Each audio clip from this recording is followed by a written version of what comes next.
Hey, I'm Alex Radical from Board Game Con. Today I'm reviewing World Wonders from Arcane Wonders. Also from Meeple BR, which I guess sounds slightly better than saying World Wonders from Arcane Wonders, but this is a 1 to 5 player polyomino game. Across 10 rounds of play, players are going to be taking polyominoes, putting those onto their own personal board, and then scoring based on a variety of criteria, but the main thing to note right now is that little ring symbol, that's going to illustrate points. Now I'm going to walk you through a basic round, I'll go through a few turns back and forth, and then talk through a bit more how it works, but for right now, just focus on getting things onto your board is good. We'll talk about exactly how things score shortly.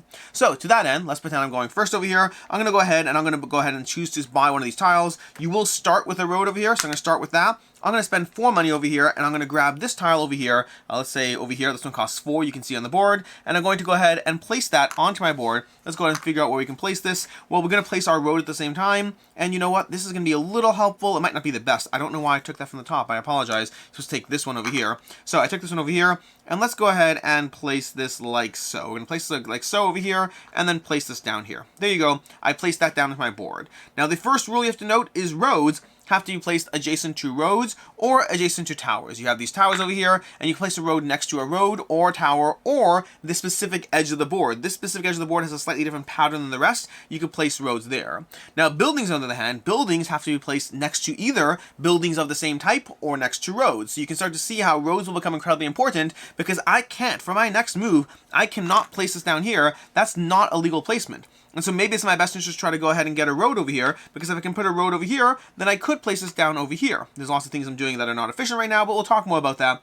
That's going to be basically how you're placing things out. So buildings go next to buildings of the other color, of the same color, or next to roads. Roads that go next to roads or to the edge of the board. And then towers can go next to anything, so they have a lot more flexibility. And lastly, wonders tell you where they go. So for example, this wonder card over here, this one says it has to be next to another road, as well as next to a hospitality building. I can't remember the name of the terms of the buildings. There's marketplace, there's markets, there's biblioteca, which is the library, there's temples, there's a bunch of these things over here, but either way, going next to that gray beige building, so that's how you're going to place the obelisks. So again, so far for my starting turn, going back to what I did over here, let's put this back over here, going back to my starting turn, I went ahead and I spent 4 money and I bought this building and placed it next to my starting road.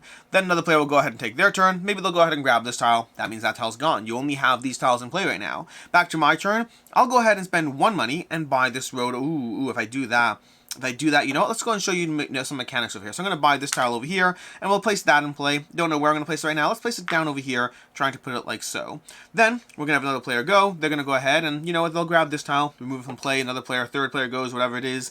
And then back to my turn. I only have 2 money left, but the problem is, I want to buy a wonder over here. I want to buy one of the wonders and add to my board, but I only have 2 money left, and the only things I can buy that cost 1 money are either this set of roads over here, these towers cost 2, and then turn order over here costs 1. Now, turn order does have its own way that it arranges, but you can buy turn order to guarantee you turn order in the next round.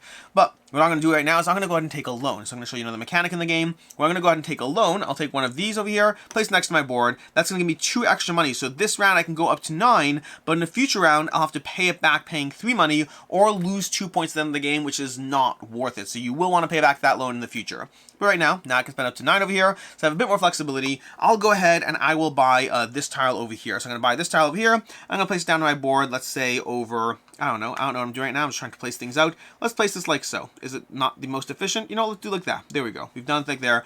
Excellent. We're now done. Back to someone else's turn. They go ahead and take this tile over here. And then to my turn, and I spent 3 money on that, so I'm over here. But I can go up to 9. And I'm going to spend all my remaining money, which in this case is only 1, to buy a wonder. In general, the wonders are a bit of a push your luck game because you might have that one wonder that works perfectly for you, and a lot of points are going to come to you from wonders. A lot of what I'm doing right now is great, but it's not necessarily going to score me points. We'll talk about what scores you points later. But so that wonder over there, that wonder is very important to try to be getting the right wonders that work for you. And I'll be paying attention to other players' boards because I'll notice that right now, I can build this wonder. But let's pretend other players can't right now because, well, these, after all, are the tiles that have been purchased. And that wonder needs to go next to that terrain type. So I'm going to go ahead and spend all my remaining money and take that wonder. Which means wonders basically are a once per round event at most. You might get no wonders in a round, but at most you're getting 1 rounder per round. 1 wonder per round. And you're going to spend all your remaining money to get it, and then you're going to place it based on the placement restrictions, which in this case need to be touching a road and you have to have two separate tiles over here, touching a road and going ahead and being next to one of those. So for example, this would fulfill that requirement already. And then let's go ahead and place this, I guess, over here. We'll figure out what goes here. Something, maybe, we'll figure it out later. But I'm going to place those down on the board. And there we go. I have a wonder, which is worth a point. That's basically how a round plays out. Players are going to spend money until they run out of money. You spend 7 money on a typical round. You spend an extra 2 money if you take a loan, but you do have to pay back that loan or lose 2 points at the end of the game. And then the ways you're going to score points are all listed on the side of your player board, starting off with population. You see, one thing I didn't do is, as I took these tiles, you're supposed to be moving up these markers on the board based on the visible symbols that you have for each one. So for example, right here, I have these population markers as follows. Had I taken, let's say, one of these over here on a later round and put it into my board, I would then go up an additional 2 red, 1, 2, an additional 2 blue, 1, 2, and I've crossed 2 population markers, which takes me over there, and the other game end trigger, in addition to 10 rounds, is getting any one player getting to the end of the population track. That's going to trigger game end. The way you're going to score points in the game is you'll get points for your population track, either 1, 2, or 3. You're going to get points for whatever your lowest resource track is. So for example, if this is over here, then my lowest resource is 4 right now, so I get 4 points. You get points for your wonders that you got. So all the wonders over here are going to give little point symbols on them. Sometimes they give you additional things as well. So they'll give you, maybe this one will give you a population in addition to the wonder, the point itself. Then you get points for these over here. These resources, if they are touching something else on your board and they're not covered, they're worth a point. So you want to try to get out to them, but then not actually cover them to get a bunch of points for those. And then lastly, you have over here every building tile that is fully surrounded by everything else except for green. It includes river, it includes edge of the board. If it's completely and totally surrounded by everything else, each building is going to be worth a point, and you can get a lot of points if you build out a nice, comprehensive, fully enclosed board. So if you like orderly, structures, if you like polyomino games where you're really trying to build a perfect grid, that last point's going over there, that's going to give you additional points for building out that perfect grid as opposed to a sprawling metropolis. But the flip side of that is a sprawling metropolis will have more likelihood of hitting all these various spots on the board. So lots of things to consider, but that's the way you're going to score points. And then lastly, using these over here, which I will never play without, you also have goals in play. So you have a bunch of goals over here. Let's grab a few goals. These particular goals are going to be, you'll grab 3 goals, you put them into play. That'll give you 3 points and 1 point to first and second place respectively. We have Commerce, have the most of the red symbol. You're going to have Green Valley over here, the largest unenclosed area. So for example, any area over here that's completely enclosed, but it can't even count the edge of the board. So you'd have to go ahead and build other things around it over here in order to not score points for that. So over here, we now have an enclosed area of 8 right now. That would be the largest enclosed area, or I guess you'd have to look at the other players' boards, but you want a fully enclosed area of the board. Does not count green, does not count the edge of the board.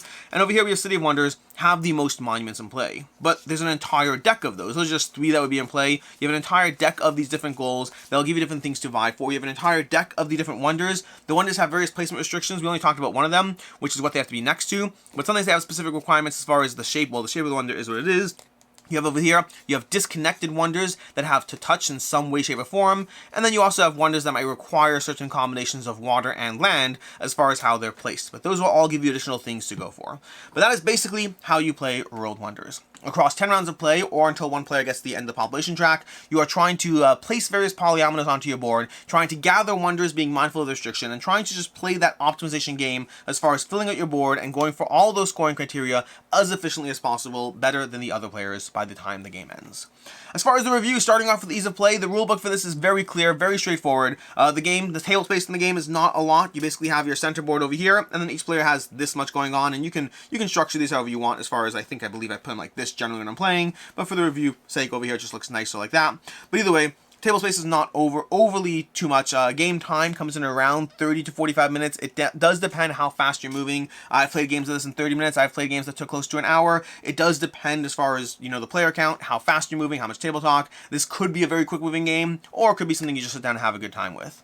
As far as what I like, don't like, and can see others not liking, starting off with what I like, which is a polyomino game. I like polyomino games. That's a default starting basis. I genuinely don't know if I've ever played a polyomino game that I didn't like. Usually I start off with liking it, and the question is, how much do I like it? Do they hold up compared to others? Because I think that's usually the big question, which is there are so many polyomino games that as satisfying as it is to place things down onto a board, being as efficient as possible, the question is which ones are better, which ones hold off. But to start off with is I like placing polyominoes on the board. I like what the core concept of what this game is doing. I like the tight restrictions around how to build, which is going to be a big thing in this one, which is one thing that can very quickly turn me off polyomino games, or I would say make me appreciate them less, not really turn off from them, is the fact that when you have more placement restrictions, I enjoy that puzzle a lot more. The more you're just like, hey, place anything, however, wherever, and you don't really care as much about what you're doing, I just don't find that as rewarding. But in this game, as you place tiles down to your board, you're going to find that you frequently have to manage where things go. You're going to have to plan out your roads a lot in this game, because getting things onto the board starts off very easy, but as your map starts to develop, you will find that those roads are incredibly important. Those towers, these are at 2 points, 2 coins for a single 1 point piece over here, one terrain size piece. That's a terrible deal. The reason towers are so great, though, is they can go anywhere and you can start your roads off again. So they are very good at getting you out of tough spots and or filling in those tiny little spots that you didn't really think of or didn't plan around perfectly. And so you have a lot to consider. This game does give you tight restrictions, and the monuments are an entire restriction game. Every single monument has its own configuration of what you're looking for, of how they operate, and so everything in this game is forcing you to examine how you place things on the board. And if you also want, each board is going to be different as far as the placement of the various pieces, but on the other side you have a different, size as well, a little center lake instead of that overgoing lake. So the overall lake structure is going to be the same on each board, which I would rather it had been different. I'd rather have some more asymmetry to the game, but there's a drop of asymmetry as far as the way those natural wood and stone areas are placed on each board. But I generally like the tight restrictions around the game. That's going to be one of the things that makes World Wonders stand out, is you do have to think what you're placing, how you're placing it. You can't just think a turn in advance. You often have to think several turns in advance, and then try to rely on whether you're able to get the roads this round, whether you're able to get the right buildings, and of course the right wonders. I also like the wonders themselves. The wonders give you another degree of variety in addition to the objectives. The objectives, like I said already, I would never play without these objectives. They force you to re-examine the basic game state. To me, this is a optional variant. I would play your first game with these. Maybe if you're playing with kids or people who are really new to games, maybe not, but I think these are not hard to incorporate. Worse comes to worse, you can select some of the easier ones. I think there are some that are a little more nuanced and some that are a little more basic, but they're just a great addition to the game. And then the wonders are going to give additional things to consider as well, in terms of those placement restrictions, in terms of how they'll fill out your board, and of course the points on them as well. As far as things I don't like in the game, first of all, I will say that 2 players is a little less tight than I'd like as far as the center marker goes. Now, one thing I didn't talk about over here is, in addition to this excellent player aid, which really gives you a lot of information on it as far as placement restrictions, cost, all of that, you have these additional pieces over here for various player counts, where you may be placing these on the sides of the boards, being added for 4 or 5 players, so you'll have more of a resource market, so you have more buildings. So the game does scale around that 4th and that 5th player. But 2 versus 3 doesn't scale quite as much. I do find that a 2-player game is just less tight as far as the market goes. I almost wish they had done, a 2, 3, and 4, as opposed to right now, it's like, hey, by the way, if you have 2 or 3 players, you're still using this same marketplace, which just makes a 2-player game the least tight as far as competing over specific buildings. Will there be times other people take your buildings? Yes, there will be. But is it nearly as tight of a market as it is a 3, 4, 5? It's not nearly as tight. And to be clear, I don't find the higher player counts to be too tight. I just find them to be more appropriately tight, if that makes sense. So, yeah, I wish the 2-player game were a drop tighter as far as that goes. I'm sure you can artificially augment it by just removing a stack, but honestly, I don't like removing the stacks even in the 4 or 5, so I don't have a good answer as far as how to really deal with that. And also, I'll say that I wish the wonders did more than just points. Now, they do more than just points already. They give you those extra little tracks over here, so you'll find some that give you different modifications on different resource tracks. Some will give you 2 points, some will go ahead and bump you up other tracks on the board. So they do a drop more than just points, but I wish they did more than that. Although I don't have any good ideas as to what, because the nature of this game does mean that there's an infrastructure in play that is limited in terms of, I don't know, the different types of things you can do. You can mess with the resource tracks, you can mess with the points. There's not a ton past that. They have some placement restrictions, that's fun. I don't know. I wish the wonders were a bit more interesting than, hey, this is another way to get points. Although, again, I think that the core system and structure they have here, I understand why they don't do more, but I still want more. I guess what I'm saying is I want them to do more, but I recognize why they don't. And, I don't know. I just wish they were a drop more interesting.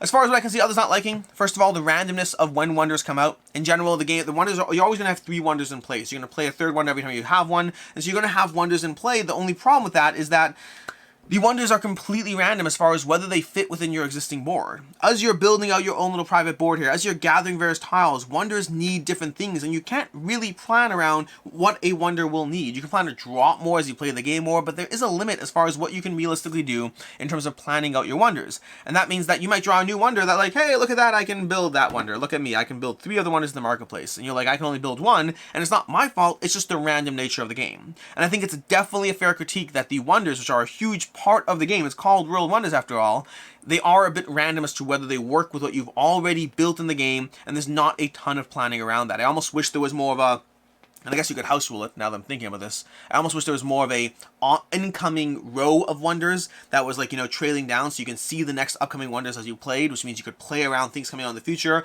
I think that would be work better. It would add more maintenance. It would upscale the maintenance of the game and the weight class of the game to a small degree. But if you are looking for that extra level of strategy, you could house rule that in. Honestly, now that I'm thinking about it, I could see it being something that I would consider doing. It's not something I've done yet, and the game is light enough that I don't know if I need it, but it is genuinely a reasonable complaint if you're like, hey, the wonders are completely random and they just favored you. And then lastly, I'll say the limitations of roads and buildings. I like the way the game forces you to really consider how you build out your board, but this is a game that your first game of World Wonders, halfway through the game, you will be like, I should have built things differently. I should have prioritized those roads more. I shouldn't have placed that building there. This is a game that takes a game or two under your belt before you start realizing how you're trying to build out and plan for the future, especially if you played a lot more Polyomino games that are a little bit looser in terms of their placement restrictions. Because this game, it's not even about scoring points. It's you cannot play certain things unless you hit certain restrictions, and so I like that. I find it adds more to the experience, but it might take away from yours. As far as final thoughts on World Wonders, I really enjoyed this one. Although again, Polyomino games in general are starting off at a good place for me, but World Wonders, the main thing to me is those placement restrictions. It gives me stuff that I've seen before in games, not a ton of things that are really new as far as the game goes. You're building polyominoes, you place them on your board, you have variable objectives, you have resources. There's like nothing really new here, but I find the amount of restrictions on this, the amount of ways you have to think through how am I placing my buildings in general, and then how am I placing my wonders on top of that, I do find that gives you a nice breath of fresh air as far as giving you a lighter placement, a lighter polyomino game. It's not a heavy game, but one with a drop more to consider than some of the basic games out there, such as Planet Unknown, Baron Park, all of that. I think this gives you just a drop more to consider as far as the placement restrictions, while giving you the same weight class of a game past that. For me, this is a 4 out of 5. I like it, I enjoy it. I don't know what it'll be long-term in my collection. I know there's a lot of Polyomino games already there, and it's always a question of which ones will be pulled out the most, but I definitely like it where it is right now, and I'm curious to see how it does over time. As far as other game recommendations, first of all, there's Baron Park, which I already mentioned in this review. In fact, I'm going to go, both of my recommendations are going to be games I already mentioned, which are Baron Park and Planet Unknown. I find those are other very accessible, similar weight class, similar enjoyment, Polyomino games. I think between the three of these, you can't go wrong in any of them. I think World Wonders, Baron Park, Planet Unknown, they're all excellent Polyomino games that I think are going to be in some of my go-to recommendations for when you're looking for a way to place a bunch of Tetris-y Polyomino tiles onto a board in a satisfying puzzle of what's going to score you as many points as you can. In any case, until next time, I'm Alex Radcliffe from Board Game Co. Hope you found this review helpful, and as always, I hope you have a good one.